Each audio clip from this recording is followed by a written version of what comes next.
faz um ano que foi confirmado o primeiro caso do novo coronavírus em Minas Gerais. E o caso foi de uma moradora aqui de Divinópolis. O que mudou neste ano de pandemia? O cenário hoje está mais tranquilo? Está mais complicado? Como é que está a vacinação na cidade? Nós preparamos uma reportagem especial, na verdade, uma reportagem com especialistas falando sobre essa situação um ano depois do primeiro caso registrado em Minas Gerais. Vamos ver. Há pouco mais de um ano, o mundo mudou. A descoberta do novo coronavírus tirou de nós até os gestos mais simples e cotidianos, como um abraço, por exemplo. O primeiro caso da doença confirmado em Minas Gerais foi de uma moradora de Divinópolis, no dia 8 de março de 2020.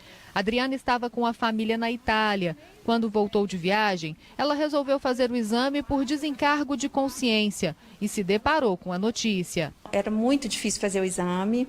A gente pediu, tentou fazer pelo SUS, não conseguiu, porque a gente não era considerado grupo de risco, né? O fato de ter voltado da Itália naquela época não era considerado grupo de risco.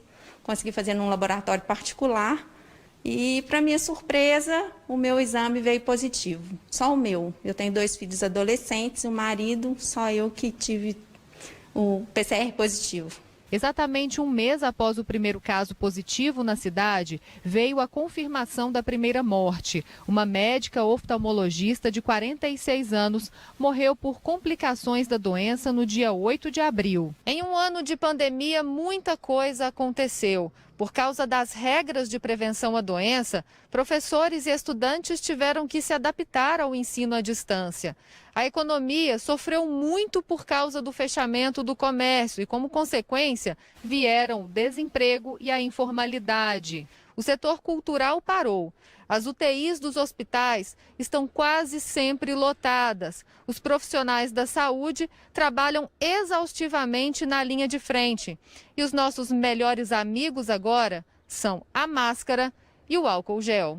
Nós tivemos avanços, especialmente em relação à vacina, que em tão pouco tempo foi descoberta, mas o cenário é extremamente desafiador. O momento que o nosso país está passando é um momento muito delicado, com hospitais lotados. A percepção é que a população não está fazendo a parte dela, não está evitando aglomerações. As pessoas mais jovens, especialmente, estão saindo, não estão usando máscara, estão saindo e se aglomerando, né? Então, essa situação tende, infelizmente, a piorar. A primeira pessoa vacinada contra o novo coronavírus em Divinópolis foi a técnica de enfermagem Fernanda Cândido. Ela recebeu a dose do imunizante no dia 19 de janeiro.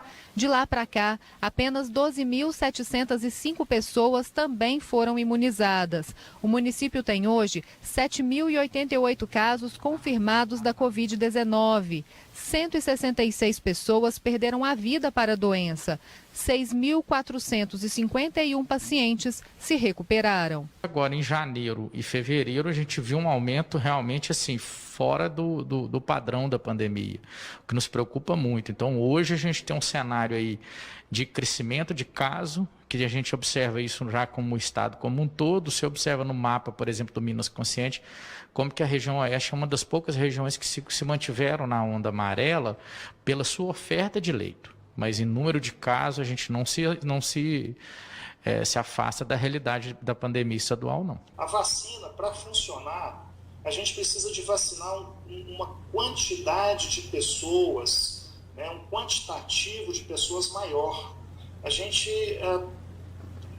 disponibilização de vacinas no Brasil está muito pequena, então a gente está muito lento para vacinar. Acreditamos agora que com a chegada de novas vacinas, a vacina da Pfizer, por exemplo, junto com a Coronavac e a vacina da Oxford, que a gente possa, de uma certa forma, melhorar um pouco. Só que o vírus é muito mais rápido do que a própria chegada dessas vacinas. No dia em que completa um ano de pandemia, Divinópolis regride para a onda vermelha do Plano Minas Consciente. Uma onda vermelha mais flexível do que no começo da pandemia, mas ainda assim com muitas restrições. Eventos, o número diminui, Alguns eventos que eram permitidos na onda amarela em público, eles diminuem também o número de pessoas, que eram, por exemplo, 30 pessoas por culto, agora serão 10. Em alguns eventos, depende do espaço. Eventos, de um modo geral, no máximo 100 pessoas, então isso diminui o número. Então tem que avaliar cada protocolo, cada estabelecimento muda as regras.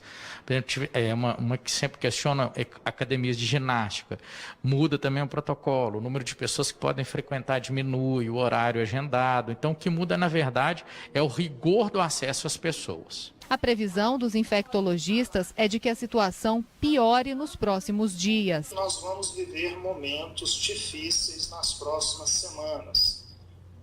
Vai depender muito do comportamento da população. Está muito longe de acabar essa batalha se a gente não tiver uma mudança realmente de postura da sociedade.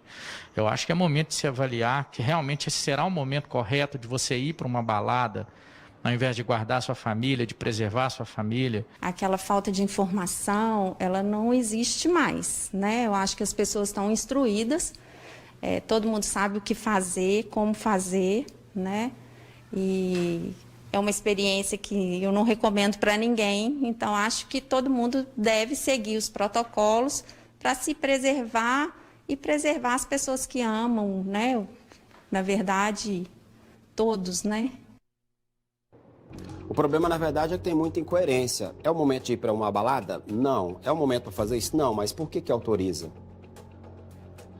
Está autorizado? E aí? Né?